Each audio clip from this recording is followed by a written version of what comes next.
بڑے ہی آسان انداز میں قرآن مبین کی تلاوت فرما رہے تھے۔ یہ جو آنے والے بھائی ہیں باہر ہی بائک لگا دیں، پریشانی والی کوئی بات نہیں ہے، ساتھی کھڑے ہیں، اس کا تحفظ کیا جائے گا، باہر ہی لگا دیں، اللہ آپ کو جزائے خیر دے۔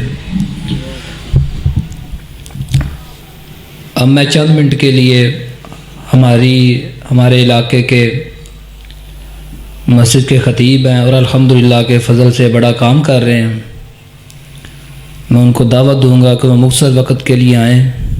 حضرت مولانا قاری نعمت اللہ خان صاحب۔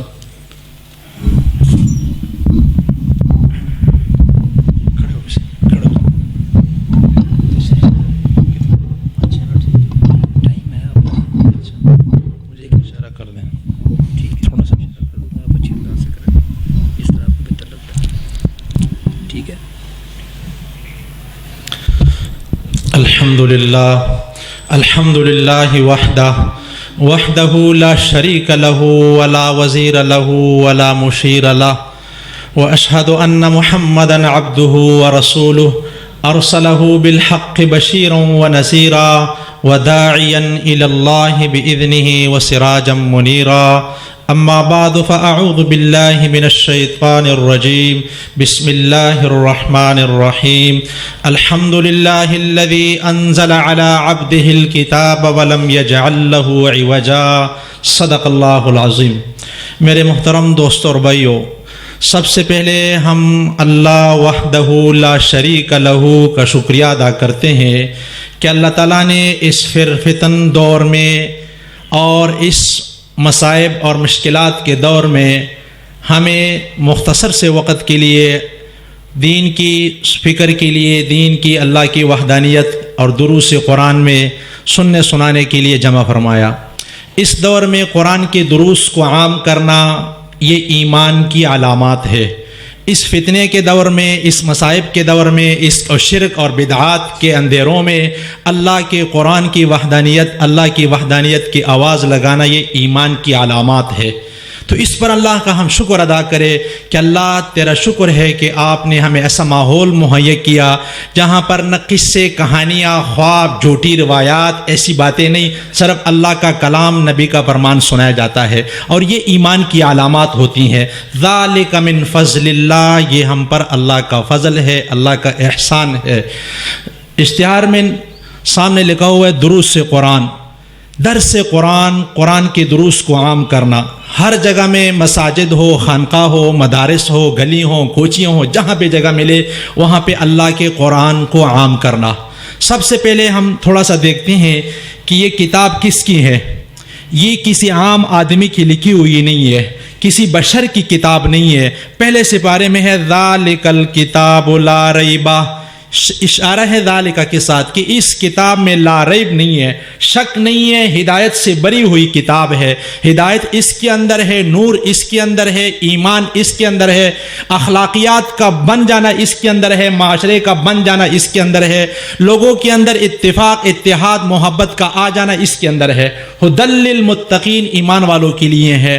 اور ایک مقام پہ اللہ فرماتے ہیں ایسی کتاب میں نے نازل فرمائی ہے، الحمدللہ الذی انزل علی عبدہ الکتاب ولم یجعل لہ عوجا۔ اللہ وہ ذات ہے جو ساری خوبیاں اس کے لیے ہیں، اس نے اپنے بندے پر کتاب نازل فرمائی ہے جس کے اندر ٹھیڑا پن نہیں ہے، کوئی کجی نہیں ہے۔ آئی کیوں ہے؟ اب اس بات کو سوچنا ہے کہ یہ کتاب ہمارے پاس نبی کیوں لے کر آئے۔ اللہ نے نبی سے تو کہا لِتُبَيِّنَ لِلنَّاسِ، اس کو بیان کیا جائے۔ وَذَكِّرْ بِالْقُرْآنِ، جب نصیحت کرنی ہے قوم سے تو سہارا قرآن سے لینا۔ وَذَكِّرْ بِالْقُرْآنِ، قرآن ہی سے امت کو سمجھانا ہے۔ کتنی آیات میں اللہ نے نبی کو خطاب کیا، یہ نہیں کہا کہ لکھ کر دیا کرو، نہیں، پڑھ کر سنایا کرو۔ اتل ما اوحی الیک من الکتاب، اسی قرآن سے بیان کرنا ہے امت کو سمجھانے کا۔ جب بھی موقع آئے تو اللہ نے نبی کو کہا ذالک الکتاب، یہ کتاب ہے۔ سورۃ ابراہیم کے شروع میں اللہ نے کہا کتاب انزلناہ الیک، کتاب ان کے اندر اوپر دو پیش ہے۔ علماء سمجھتے ہیں یہ عظمت کے لیے ہے، کمال اور شان اور مرتبے کے لیے ہے، کہ یوں کتاب نہیں ہے، بڑی شان والی کتاب ہے، عظمتوں اور کمالات سے بری ہوئی کتاب ہے۔ لیکن ہماری وہ بدبختی سمجھے کہ ہم نے اس کو کاغذات کے اندر بند کر کے وہ کبھی کسی نے یہاں لٹکا دیا, کبھی کسی نے یہاں لٹکا دیا, کبھی کسی نے پیچھے لٹکا دیا, کبھی کسی گاڑیوں نے لٹکا دیا. یہ بدبختی کی علامات ہے. میرے محترم دوستو بھائی, یہ کتاب آئی کیوں, کس لیے آئی, اس کا میں بتاتا ہوں. اللہ نے فرمایا ابراہیم میں, سورۃ ابراہیم میں, کہ ہم نے کتاب نازل فرمائی الیک نبی آپ پر. کیوں؟ لتخرج الناس من الظلمات, لام تاکید کے لیے کہ آپ اس کے ذریعے سے لوگوں کو اندھیروں سے نکالو. لتخرج الناس, آپ لوگوں کو نکالو من الظلمات, ظلمات کو جمع ذکر کیا. کیوں کہ اندھیرے بہت ہوں گے, شرکیات ہوں گی, بدعات ہوں گی, رسومات ہوگی, برائی, بحیائی, فحاشیہ, عریانیہ, بد اخلاقی, ہر قسم کے اندھیرے ہوں گے. لتخرج الناس, آپ نے لوگوں کو اس قرآن ہی سے نکالنا ہے. کہاں نکالنا ہے؟ الی النور, نور کی طرف لانا ہے اس قرآن کے ذریعے سے. دوسری جگہ میں اللہ نے فرمایا ہے کہ ہم نے کتاب کیوں نازل فرمائی؟ لیدبروا آیاتہ ولیتذکر اولو الالباب. لیدبروا, کہ اس کے اندر سوچ ہو, بچار ہو, فکر ہو, غور ہو کہ بھئی یہ میرے پاس جو کتاب اللہ کی آئی کیوں آئی ہے. صحابہ بیٹھے ہوئے, نبی علیہ الصلوۃ والسلام نے صحابہ سے کہا, اور یہ روایت دو طرق سے آئی ہے. ایک مسلم میں آئی ہے کہ صحابہ بیٹھے ہوئے, اللہ کے نبی نے کہا ستکون بعدی الفتن, اور وفی روایت فسیراکم اختلافا کثیرا. اور ایک روایت میں آتا ہے, یہی روایت ہے کہ جبرائیل علیہ الصلوۃ والسلام تشریف لائے اور اللہ کے نبی کو کہا کہ آپ کے جانے کے بعد امت کے اندر فتنے, مصائب, مشکلات آئے گی. تو اللہ کے نبی نے پوچھا مل مخرج منہا یا جبرائیل, میری امت ان فتنوں سے, مصائب سے, مشکلات سے کیسے نکلے گی؟ ان کے اندر ایمان کیسے آئے گا؟ کیسے شرکیات اور بدعات سے نکلے گی؟ آپس کے اختلافات سے کیسے نکلے گی؟ تو جبرائیل صلی اللہ علیہ وسلم نے کہا الکتاب اللہ, اللہ کی کتاب ان کو باہر نکالے گی. پھر میرے نبی نے فرمایا من ابتغى الهدى في غیرہ قد اضلہ اللہ, جو اس کتاب کے علاوہ کہیں اور ہدایت ڈھونڈے گا, کسی پیر کی کتاب میں, اپنے کسی کتابڑی میں, کسی میں, بہت ساری کتابیں ملتی ہیں, بہت ساری کتابیں ملتی ہیں قرآن سے دور کرنے کے لیے. تو میرے محترم دوستو بھائیو, آپ حضرات نے اس کتاب کو لینا ہے جو جس میں نبی کا فرمان ہو, اور علماء سے پوچھنا کہ بھئی یہ فرمان نبی کا ہے بھی کہ نہیں ہے, یہ کسی نے یوں تو نہیں داخل کر دیے. اس لیے جس طرح ہم دودھ لیتے ہیں اور کوئی چیز خریدتے ہیں, اس کے اندر کسی گندی چیز کو, کسی فضول چیز کو برداشت نہیں کرتے ہیں. دودھ لیتے ہیں تو یہ پانی ہے, پانی ہم نہیں لیں گے. کوئی اور چیز لیتے ہیں, بھئی یہ گندگی چیز ہے, ہم یہ نہیں لیں گے. پھل فروٹ خریدتے ہیں, اس میں سے تھوڑا سا گندا سا پھل ہو یا خراب ہوا ہو, ہم اس کو جدا کرتے ہیں. اسی طرح دین کے اندر بھی سوچنا ہوگا کہ یہ میرے نبی کے فرمان ہے کہ نہیں ہے, یہ جو تو کہہ رہا ہے یہ قرآن اور حدیث کے مطابق ہے کہ نہیں ہے. تو اللہ کے نبی نے کہا من ابتغى الهدى فی غیرہ قد اضلہ اللہ, جو اس کے علاوہ کہیں اور ہدایت کو ڈھونڈے گا اللہ اس کو گمراہ کرے گا. تو آپ سب میرے محترم دوستو بھائیو, اپنا ایمان اور اپنا اعمال قرآن اور حدیث کے مطابق بنانا ہے.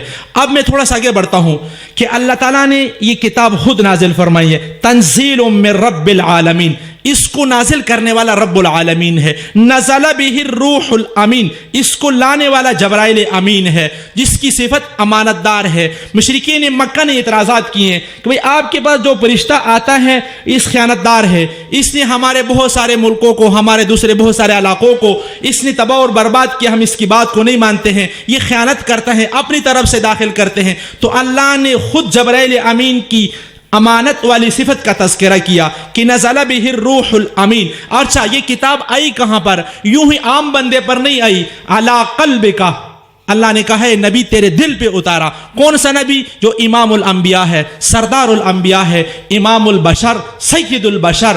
پوری کائنات سے اللہ نے اس کا مقام اونچا بنایا. یہ ساری کائنات اللہ نے نبی کا مقام بتایا. ہمارے ایک استاد تھے, وہ فرمایا کرتے تھے کہ بھئی نبی کا مقام یوں سمجھو کہ اللہ ایک ترازو لگائے اور اس کے دو طرف ہو. ایک طرف اللہ ساتوں آسمان, ساتوں زمین, سارے پہاڑ, سارے سمندر اور سارے جنگلات اور سارے نبی, سارے ولی, سارے علماء, سارے طلباء, سارے اتقیاء, محدث بھی اس کے اندر, انسان بھی اس کے اندر, نوری مخلوق, ناری مخلوق, فرشی مخلوق, عرشی مخلوق, خاکی مخلوق, ساری ایک طرف. دوسری طرف امام الانبیاء محمد الرسول اللہ کو اللہ بٹائے. تو ہر ایک کا ایمان ہو کہ شان میں, عظمت میں, مقام میں میرا محمد الرسول اللہ اوپر ہوگا.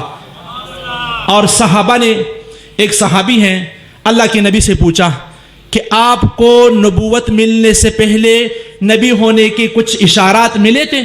اللہ کے نبی نے کہا جی مجھے کچھ اشارات ملے تھے کہ میں نے خواب دیکھا اللہ کے نبی نے کہا کہ میں نے خواب دیکھا کہ دو فرشتے آئے اور ایک نے کہا کہ بھئی اس آدمی کو تولو، تو کہا مجھے ایک ترازو کے اندر بٹھایا گیا، ساتھ ایک آدمی بٹھایا گیا، پھر وہ ترازو اٹھایا گیا تو میرا وزن بڑھ گیا تھا، پھر 2 آدمی کو بٹھائے گئے، اسی طرح کرتے کرتے 10 آدمی کو بٹھایا گیا۔ حدیث کے الفاظ ہے کہ 1000 تک وہاں پہ آدمی بیٹھ گئے۔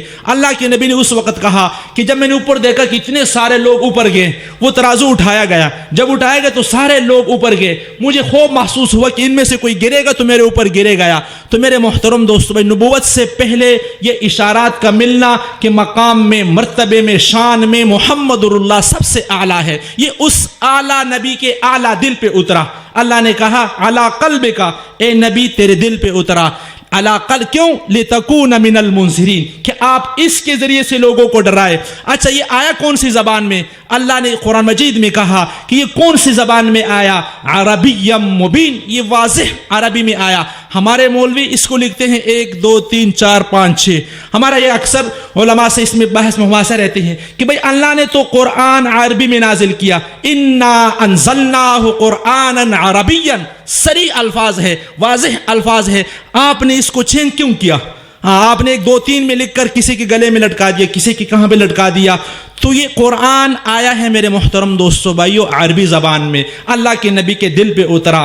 کیوں اترا؟ کہ لوگوں کو سمجھایا جائے۔ یہ ہمارے دوست، یہ قاری صاحب، یہ تقریباً ماہانہ یا 15 دن کے بعد دروس قرآن کرتے ہیں۔ ابھی انہوں نے کہا کہ ہمارا کوئی ان میں مقصد نہیں ہے، ان اجری الا علی اللہ، اس کا اجر دینے والا اللہ ہے۔ تو آپ حضرات سے ایک درخواست ہے کہ اس دروس کو آپ نے عام کرنا ہے اور ان کا بازو بننا ہے، ان کے لیے محنت کرنی ہے۔ انشاءاللہ یہی محنت ہمارا کام آئے گی، قبر میں بھی، محشر کا دن ہوگا۔ یہ اللہ 16 بارے میں اللہ فرماتے ہیں کہ کل قیامت کا دن ہوگا، قرآن والوں کو اللہ اٹھائے گے، قرآن والوں کو اللہ تعالیٰ ایک مقام دیں گے، اور جنہوں نے قرآن کی مخالفت کی، من اعرض عن ذکری فإن له معیشة ضنکا، اللہ ان کی زندگی دنیا میں تنگ کرتے ہیں۔ ونحشرہ یوم القیامت اعمی، اور قیامت کے دن ان کا حشر جو ہے اندھوں لوگوں کے ساتھ ہوگا۔ یہ خود کہے گا اللہ سے، اللہ میں تو دنیا میں دیکھنے والا تھا، میری آنکھیں ٹھیک تھی، اب مجھے اندھا کیوں اٹھایا؟ تو اللہ فرمائیں گے اتت کا آیاتنا، میری آیات آپ کے پاس آئی تھی، میرا کلام آپ کے پاس آیا تھا، فنسیتہا، آپ نے اس کو بلا دیا، وَكَذَلِكَ الْيَوْمَ تُنْسَى، میں نے بھی آج آپ کو بلا دیا۔ تو ایک عزم کرنا ہے کہ انشاءاللہ اس شرکیات کے گڑھ میں، بدعات کے گڑھ میں اللہ کا کلام سنانا ہے، اور لومۃ لائم، کسی کا خوف نہیں، خوف ہے تو ایک اللہ کا ہے، صحیح اور مسئلہ سنانا ہے۔ یہ شرکیات کا دور ہے، اتنے فتنے مصائب آپ لوگوں کا زیادہ تعلقات نہیں ہوں گے۔ ہم جانتے ہیں کہ ایک علماء کے پاس لوگ آتے ہیں اور یہاں پہ قرآن مجید لکھا جاتا ہے پٹوں کے اوپر، میں آپ کی تائید کے لیے کہہ رہا ہوں۔ میرے پاس کچھ مہینے پہلے ایک کاغذ لایا گیا، مجھے کہنے لگے کہ بھئی اس میں کیا لکھا ہوا؟ میں نے جب پڑھا وہ سورۃ یوسف کی آیات لکھی ہوئی تھی، سورۃ یوسف کی آیات لکھی ہوئی تھی۔ میں نے کہا یہ کہاں سے ملا؟ کہاں یہ میری بیگم کے پاس تھا، اور میری بیگم ہر روز صبح صبح اس کو گرم استری لگاتی ہے، گرم استری لگاتی ہے۔ کہتا میں نے بیگم سے پوچھا یہ کیوں ہے؟ کہتا مولوی صاحب نے دیا ہے کہ آپ کی محبت بڑھ جائے گی۔ تو قرآن کے ساتھ یہ ظلم ہو رہا ہے، مظلوم کتاب اللہ کی بن چکی ہے، تو اس لیے آپ نے اس کا ساتھ دینا ہے کہ کوئی ایسی کام نہ ہو۔ اللہ کے نبی نے کہا من تعلق التمیمہ، جو تمیمہ لٹکائے، فقط اشرکا، وہ شرک کرا ہے۔ دوسری حدیث میں ہے کہ جس نے کوئی چیز لٹکائی وکل بہ، اللہ اس کو اس کے حوالے کرتا ہے۔ فتوکل علی الحی الذی لا یموت، اللہ کا قرآن کہتا ہے کہ توکل کرنا ہے اللہ پر، بھروسہ کرنا ہے اللہ پر۔ ہم دعائے قنوت پڑھتے ہیں اللہم انا نستعینک، اے اللہ مدد تجھ سے مانگوں گا، ونستغفرک، مغفرت تجھ سے مانگوں گا، ونؤمن بک، اللہ میرا ایمان تجھ پر ہے، ونتوکل علیک، اللہ میرا تجھ پہ توکل کرتا ہوں، ونثنی علیک الخیر، اللہ میں تیری تعریف کروں گا، وَنَشْكُرُكَ وَلَا نَكْفُرُكَ، یہ سارے ہم اللہ سے وعدے اور عہد کرتے ہیں کہ اللہ یہ کریں گے، کسی چیز کا سہارا نہیں لیں گے۔ فَتَوَكَّلْ عَلَى الْحَيِّ الَّذِي لَا يَمُوتُ، اس ذات پر توکل کرو جو موت سے پاک ہے۔ تو میرے محترم دوستو بھائیو، میری بات کرنے کا مقصد خلاصہ یہی ہے کہ آپ نے قرآن والوں کا ساتھ دینا ہے اور اس کے لیے بھرپور محنت کرنی ہے۔ جہاں بھی آپ کو جگہ ملے، حق بات ہر ایک کی لینی ہے، حق بات ہر ایک کی لینی ہے، اور باطل بات اپنے استاذ کی بھی نہیں لینی ہے. اپنا کوئی ہے باپ ہے غلط بات بتا رہا ہے, اللہ نے قرآن میں کہا ہے کہ نہیں غلط بات کسے کی نہیں لینی ہے. اللہ نے نبی کو کہا اگر آپ ان کی طرف